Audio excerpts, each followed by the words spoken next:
नमस्कार साथियों, स्वागत है आप सभी का आज के एक और नए वीडियो में। आज के इस वीडियो में हम जानेंगे कि उत्तर प्रदेश सरकार द्वारा चलाई जा रही मुख्यमंत्री युवा उद्यमी अभियान के तहत जो युवा उद्यमियों के लिए 5 लाख रुपए तक का ऋण दिया जा रहा है, उसके लिए आप कैसे आवेदन करेंगे। तो आज की इस वीडियो में हम पूरा लाइव प्रूफ के साथ आपको आवेदन करके दिखाएंगे कि आपको पूरा आवेदन किस प्रकार करना है, स्टेप बाय स्टेप जानेंगे। तो चलिए वीडियो को शुरू करते हैं। सबसे पहले साथियों, आपको जो है diupmsme.upsdc.gov.in इस ऑफिशियल वेबसाइट पे आ जाना है।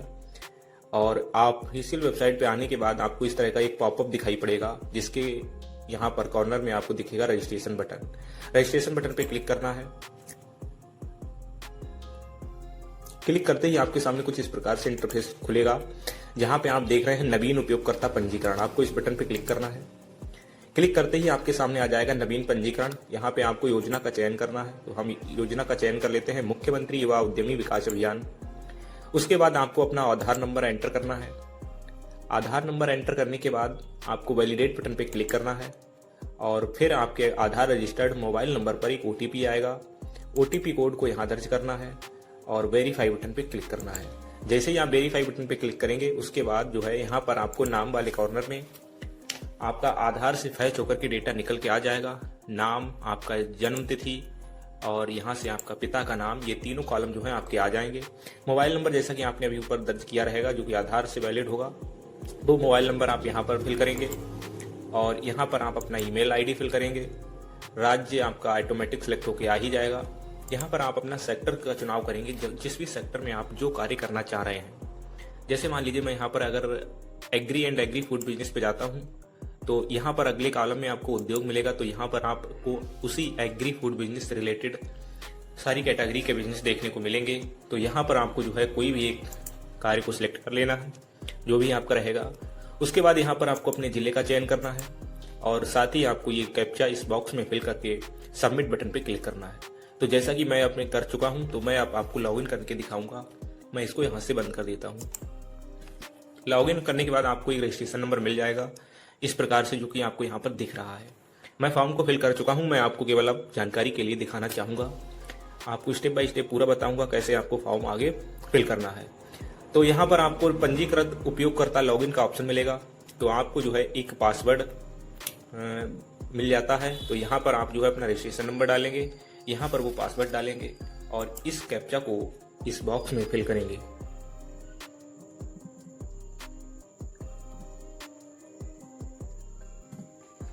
तो जैसा कि मैंने कैप्चा फिल कर लिया है, मैं इस लॉगिन बटन पर क्लिक करूंगा। लॉगिन बटन पर क्लिक करते ही यहाँ पे कुछ लॉग आउट करने को बता रहा है, तो मैं इसको लॉग आउट करता हूँ। यहाँ पर मैं रिफ्रेश करूंगा। रिफ्रेश करने के बाद मैं दोबारा इसको लॉगिन करूंगा। मैं इस कैप्चा को दोबारा फिल करूंगा।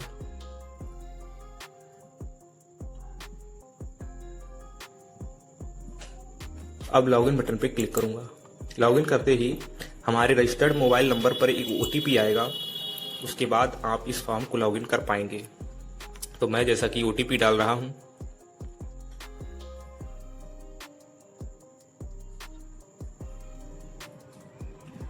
OTP फिल करते ही मुझे सबमिट बटन पे क्लिक करना है। तो सबमिट बटन पर क्लिक करते ही आपका फॉर्म जो है वो ओपन हो जाएगा। इस पर ये देखिए आप, यहाँ आपको नाम देखने को मिलेगा। आपकी आधार डिटेल्स यहाँ फैच होकर के वही रहेगी। यहाँ पे आप कोई संशोधन नहीं कर सकते हैं। यहाँ पे आपका जेंडर रहेगा। यहाँ पर आपको अपनी कैटेगरी चयन करनी है। अगर आप किसी विशेष कैटेगरी से आते हैं, अगर फिजिकली चैलेंज्ड है, तो फिर यहाँ पर आपको ये सिलेक्ट करना है, अन्यथा आपको नॉट अप्लीकेबल करना है। यहाँ पर आप अपनी क्वालिफिकेशन को सिलेक्ट करेंगे। यहाँ पर आपके पास अगर आपका वोटर ID है तो उसकी संख्या डाल देंगे, अन्यथा कोई जरूरी नहीं है, आप इसको ब्लैंक छोड़ सकते हैं। यहाँ पर मोबाइल नंबर और यहाँ पर आपको एक अल्टरनेटिव मोबाइल नंबर दे देना है। इस कॉलम में आपको अपनी ईमेल ID फिल करनी है। इसमें आपको पैन कार्ड नंबर अपना फिल करना है। मैरिटल स्टेटस आपको यहाँ पर चयन करना है। मैरिड है तो मैरिड, अनमैरिड है तो अनमैरिड आप चयन कर लेंगे। यहाँ पर अगर आपकी पत्नी है और अपने पति का नाम डालना चाहते हैं तो यहाँ डाल सकते हैं, वरना आप ये ब्लैंक छोड़ सकते हैं। अर्बन, यहाँ पे आपको एड्रेस डाल देना। अगर आप शहरी से हैं तो अर्बन यहाँ सेलेक्ट कर लेंगे। रूरल से, ग्रामीण से हैं तो आपको रूरल सेलेक्ट कर लेना है। यहाँ आपको अपनी डिस्ट्रिक्ट सेलेक्ट करनी है। यहाँ पे आपको तहसील सेलेक्ट करनी है। यहाँ आपको अपना ब्लॉक सेलेक्ट करना है। अगर गाँव से आते हैं तो फिर विलेज सेलेक्ट कर लेना है। उसके बाद आपको अपना पिन कोड फिल कर देना है। पिन कोड फिल करने के बाद अगर आपका एड्रेस सेम है तो आपको same as permanent address button पर चेक मार्क लगा देना है। अगर आपका एड्रेस कहीं और है, अगर आप कहीं और से रहते हैं, निवास कर रहे हैं, तो फिर आपको यहाँ पर अपना दूसरा वाला एड्रेस फिल कर देना है। इतना करने के बाद आप स्क्रॉल करके नीचे देखेंगे तो यहाँ पर आपको आधार डिटेल्स देखने को मिल जाएगी पूरी। उसके बाद आपको फैमिली मेंबर डिटेल देखने को मिलेगी। यहाँ पर आपके फैमिली मेंबर में जितने भी लोग होंगे उनका डिटेल आपको देखने को मिल जाएगा। उसके बाद यहाँ पर आपको चेक मार्क लगाना है, ये आपको देखने को मिल रहा होगा, इस पर आपको चेक मार्क लगाना है और चेक मार्क लगा करके आपको कंटिन्यू बटन पे क्लिक करना है। कंटिन्यू बटन पर क्लिक करते ही आपके सामने तो इस प्रकार से आपका सेकंड स्टेप आता है परियोजना का विवरण। और यहाँ पर आपको सबसे पहला कॉलम देखने को मिलेगा उत्पाद या सेवा। तो अगर आपका मैन्युफैक्चरिंग सेक्टर है तो आप उत्पाद कर लीजिए, अगर आप सर्विस सेक्टर में जाना चाहते हैं तो सेवा सिलेक्ट करेंगे। साथ ही आपको सेक्टर का ऑप्शन मिलेगा, तो यहाँ पर जैसा कि हमने रजिस्ट्रेशन करते वक्त सेक्टर चुना था वो आपका ऑटोमेटिक यहाँ पे आ जाएगा। यहाँ पे आपको दिया है चेक सिविल स्कोर। जब आप इस पे क्लिक करेंगे तो आपके सामने कुछ इस प्रकार से ये सिविल स्कोर निकल के आ जाएगा। यहाँ पे आप देख रहे होंगे 000-1 है। तो ऐसा इस केस में होता है जब आपने पहले कभी लोन नहीं लिया होता है तो आपका जो सिविल स्कोर है वो -1 ही यहाँ पर शो करेगा। तो ऐसी कोई दिक्कत वाली बात नहीं है, ये आपका ठीक है, कोई समस्या यहाँ पर नहीं होने वाली है। उसके बाद आपको यहाँ परियोजना इकाई का नाम अपना फिल कर लेना है। प्रस्तावित कार्यस्थल का पता यानी जहां पर आप अपना बिजनेस स्टैब्लिश करने वाले हैं उसका एड्रेस यहाँ फिल करेंगे। जहां पर बिजनेस है उसका जनपद क्या है वो उसका जिला फिल करेंगे। साथ ही उसकी तहसील, उसका ब्लॉक, जहां पर बिजनेस आपका है वो वाला एड्रेस यहाँ पर आपको डालना है। अगर गांव है तो गांव चयन करेंगे, उसके बाद पिन कोड सिलेक्ट करेंगे। प्लांट और मशीनरी की लागत क्या है वो आपको यहाँ फिल करनी है। और सीसी लिमिट आपकी क्या रहने वाली है यानी कैश क्रेडिट रॉ मटेरियल खरीदने के लिए वो आपको यहाँ पर फिल करना है। ये टोटल में हो जाएगा 5 लाख, तो जितना भी आपका हो उस हिसाब से यहाँ फिल कर लेंगे। उसके बाद यहाँ पर दिया है NRLM द्वारा गठित स्वयं सहायता समूह SHG के सदस्य का अगर कोई कोड है आपके पास, अगर आप सेल्फ हेल्प ग्रुप के सदस्य हैं तो फिर आप उसका कोड यहाँ पर एंटर कर देंगे, नहीं है तो कोई दिक्कत नहीं है, यहाँ पर ब्लैंक छोड़ सकते हैं। उसके बाद एक बहुत जरूरी चीज है कि EDP कौशल प्रशिक्षण प्रमाण पत्र डिग्री जो आपके प्रोजेक्ट के लिए लाभकारी है। अगर आपके पास कोई भी डिग्री डिप्लोमा सर्टिफिकेट है तो फिर आप उसका प्रशिक्षण संस्थान एंटर करेंगे, आवेदन प्रमाण पत्र क्रमांक एंटर करेंगे, कब से और कब तक आपने इसको किया है वो यहाँ पर एंटर करेंगे। अगर आपके पास नहीं है तो आप हालांकि अभी इसको ब्लैंक छोड़ सकते हैं, कोई दिक्कत वाली बात नहीं है। आगे बढ़े बटन पर क्लिक करेंगे और क्लिक करते ही आपके सामने खुल करके आ जाएगा बैंक का विवरण। और यहाँ पर आप देख पा रहे हैं वित्तीय ऋण हेतु बैंक विवरण। तो यहाँ पर आपको अपनी बैंक का नाम डालना है जिस भी बैंक में आपका सेविंग अकाउंट है और जहां से आप अपना लोन कराना चाहते हैं। उसके बाद उसी बैंक शाखा का आपको IFSC कोड चयन कर लेना है। अगर आपको नहीं पता तो यहाँ सर्च बॉक्स पर क्लिक करके आप इसको सर्च कर सकते हैं। उसके बाद अपनी शाखा जो है वो ऑटोमेटिक यहाँ पर पकड़ लेगा, शाखा निकल के आ जाएगी। यहाँ पर आपको शाखा का एड्रेस दे देना है, खाता संख्या आपको फिल करनी है और वैलिडेट बटन पे क्लिक करना है। जैसे वैलिडेट करेंगे आपका खाता जो वेरीफाई हो जाएगा। अगर खाते में जमा धनराशि रुपए में बतानी है कि आपके उसी सेविंग अकाउंट में कितना रुपया अभी जमा है। वैसे तो आपको अंशदान जो है वो जमा करना ही होगा, अगर अभी कम है तो कोई दिक्कत नहीं है, लेकिन आपको जब तक आपका लोन जो है वेरीफाई होगा तब आपको अपने खाते में जो जमा धनराशि यानी जो स्वयं का अंशदान होगा वो यहाँ पर सबमिट करना पड़ेगा।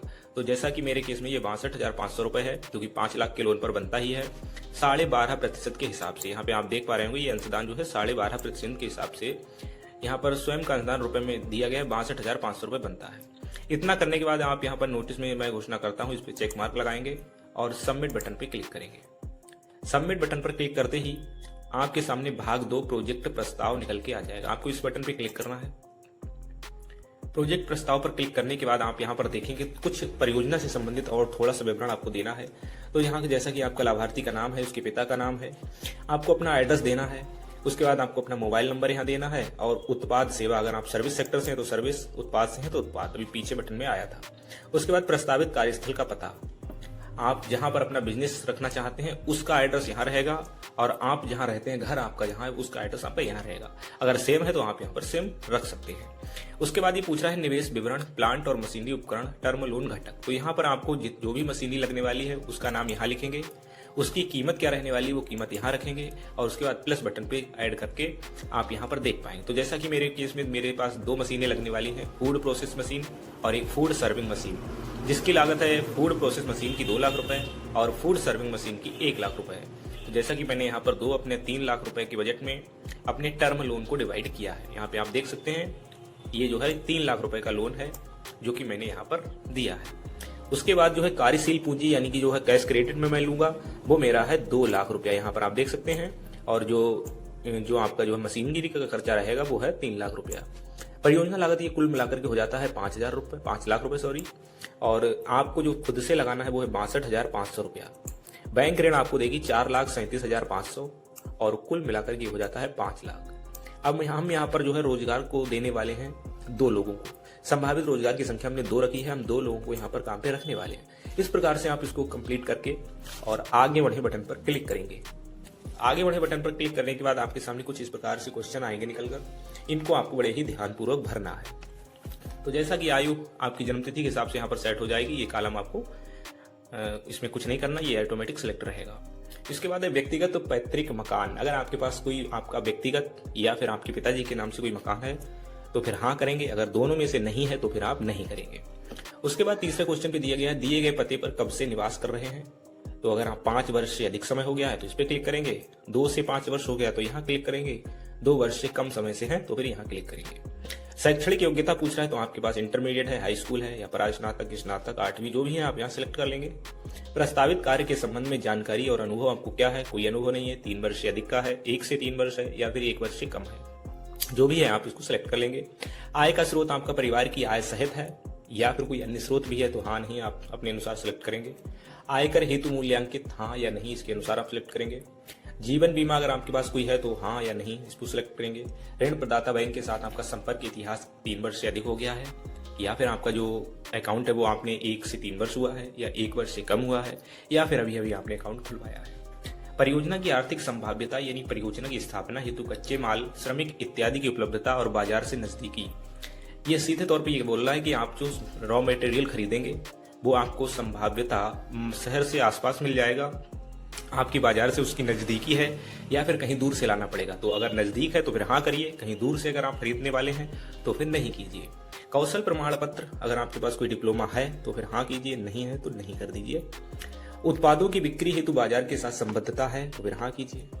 अभ्यर्थी द्वारा किए गए ऋण भुगतान की अवधि का चयन जो है वो 5 वर्ष तक है या फिर 5 वर्ष से अधिक में आप देंगे।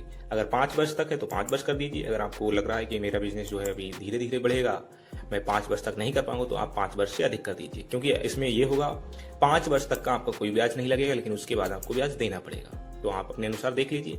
संभावित रोजगार सृजन, आप कितने लोगों को रोजगार देना चाहते हैं, तो यहाँ पर 10 से अधिक लिखा है, यहाँ पर 5 से 10 तक लिखा है और यहाँ 100 रोजगार।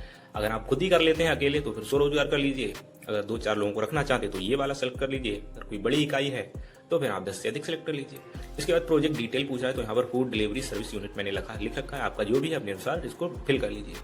घोषणा बटन पे आपको चेक मार्क लगाना है और इसे लगाने के बाद आपको जो है सबमिट बटन पे क्लिक करना है। सबमिट बटन पर क्लिक करते ही आपके सामने दस्तावेज अपलोड करने के लिए सूची आ जाएगी। आपको कौन कौन से दस्तावेज अपलोड करने, तो यहाँ पर आप देख सकते हैं आपको 13 प्रकार के दस्तावेजों को अपलोड करना है। पासपोर्ट आकार का फोटोग्राफ जो कि 20 KB के अंतर्गत आपको देना है। हस्ताक्षर आपको अपने 20 KB के अंतर्गत देने हैं। आयु प्रमाण पत्र में आप हाई स्कूल मार्कशीट या फिर सक्षम अधिकारी द्वारा निर्गत कोई प्रमाण पत्र जो कि 300 KB में आप अपलोड करेंगे। उसके बाद व्यक्तिगत या पैतृक मकान का बिजली बिल, वोटर ID, आधार कार्ड की प्रति वगैरह है तो जमा कर दीजिए। यहाँ पर अपना आधार कार्ड ही अपलोड कर दीजिए। शैक्षणिक योग्यता संबंधी अगर आपके पास कोई प्रमाण पत्र है तो उसे अपलोड कर दीजिए, यानी कि 8वीं या 10वीं या फिर इंटर जो भी मार्कशीट है आपके पास। जाति प्रमाण पत्र अगर आप अनुसूचित जाति, अनुसूचित जनजाति या फिर अन्य पिछड़ा वर्ग से आते हैं तो ये आपको जाति प्रमाण पत्र लगने वाला है। अगर आप जनरल कैटेगरी से हैं तो ये आपको अपलोड नहीं करना है। ऋण प्रदाता यानी कि यहाँ पे आपको बैंक पासबुक का पहले पेज की प्रति आपको अपलोड करनी होगी। दिए गए पते पर आप कब से निवास कर रहे हैं तो फिर आपको ये पार्षद, ग्राम प्रधान या फिर शहर में है तो वार्ड मेंबर द्वारा निर्गत किया गया प्रमाण पत्र अपलोड करना पड़ेगा। 9 नंबर पे आपको अपना पैन कार्ड अपलोड करना है जो कि 300 KB के अंतर्गत। उसके बाद 10 नंबर पे परियोजना रिपोर्ट। परियोजना रिपोर्ट कैसे बनाएंगे हमने हमारे चैनल पे सारा कुछ दिया गया है, वहां से आप देख सकते हैं। परियोजना रिपोर्ट भी आपको 300 KB के अंतर्गत अपलोड करनी है PDF फाइल में। उसके बाद है स्व अभिप्रमाणित घोषणा पत्र। ये शपथ पत्र आपको यही मिलेगा, अभी मैं दिखाता हूँ। और उसके बाद है कौशल प्रमाण पत्र, अगर आपके पास है तो अपलोड कर दीजिए, नहीं है तो आपको प्राप्त करना होगा, उसके बाद आप अपलोड कर सकते हैं। उसके बाद है वेंडर कोटेशन, तो विक्रेता कोटेशन आप एक बनवा लीजिए। कोटेशन के लिए भी मेरे चैनल पे ऑलरेडी कई वीडियो पड़े हुए हैं तो आप जाकर के वहां देख सकते हैं। तो यहाँ पे स्व अभिप्रमाणित घोषणा पत्र की हम बात कर लेते हैं। तो जैसा कि यहाँ 7 नंबर पे आप आ जाएंगे, यहाँ दिया गया है शपथ पत्र नोटरी द्वारा प्रमाणित। जैसे ही इस बटन पे आप क्लिक करेंगे तो आपके सामने एक शपथ पत्र डाउनलोड होकर के आ जाएगा इस प्रकार से। और इसमें जो है आपको अब नीचे में आपको अपने साइन करके और तहसीलदार मतलब तहसील में जाकर के आप इस पे नोटरी लगवा लेंगे। यहाँ लिखा है नोटरी द्वारा प्रमाणित, तो नोटरी करवा लेंगे इसको और इसकी फोटो कॉपी करके प्रिंट करके यहाँ से, और प्रिंट करने के बाद आपको अपलोड कर देना है। तो इस प्रकार से आपको दस्तावेज अपने सारे अपलोड कर लेने हैं। दस्तावेज अपलोड करने के बाद आप यहाँ पर इस प्रकार से दस्तावेज अपलोड कर लेंगे, जैसा कि आप देख रहे हैं। दस्तावेज अपलोड करने के बाद आपको दे रखा है final submission. Final submission button पर क्लिक करते ही आपका फाइनल फॉर्म जो है सबमिट हो जाएगा। मैंने अभी यहाँ पर सबमिट नहीं किया है। आप जैसे ही सबमिट करेंगे तो आपके सामने जो है एक पीडीएफ निकल करके आ जाएगा। जैसा कि पीडीएफ आप स्क्रीन पर देख रहे हैं, इस प्रकार से आपका फॉर्म जो है वो सबमिट हो जाएगा और सबमिट होने के बाद आपका पोर्टल पर पहुंच जाएगा डीआईसी के लिए। डीआईसी आपके फॉर्म को 1 से 2 दिनों के अंतर्गत वेरीफाई करता है और वेरीफाई करने के बाद अगर सब कुछ ठीक पाया जाता है तो आपके फॉर्म को बैंक भेज दिया जाता है। बैंक अपने अनुसार 2 से 4 दिन से या 7 दिनों के अंतर्गत आपके फॉर्म को अप्रूव या फिर रिजेक्ट कर देता है। अगर सब कुछ सही रहता है तो अप्रूव होने के बाद आपको फाइनल प्रिंट ले जाने के बाद आपको बैंक शाखा में विजिट करना होता है और बैंक शाखा में विजिट करने के बाद आपको बैंक मैनेजर से बात करनी होती है और इस प्रकार आपके फॉर्म को आगे प्रोसेस किया जाता है। तो साथियों, अगर जानकारी अच्छी लगी हो तो वीडियो को लाइक करना, चैनल पे नए हो तो चैनल को सब्सक्राइब करना। अगर कोई डाउट है तो कमेंट करना मत भूलना, क्योंकि मैं आपके कमेंट का जवाब बहुत जल्द से जल्द देने की कोशिश करता हूँ। तो चलिए मिलते हैं ऐसे किसी नेक्स्ट वीडियो में, तब तक के लिए आपका बहुत बहुत धन्यवाद।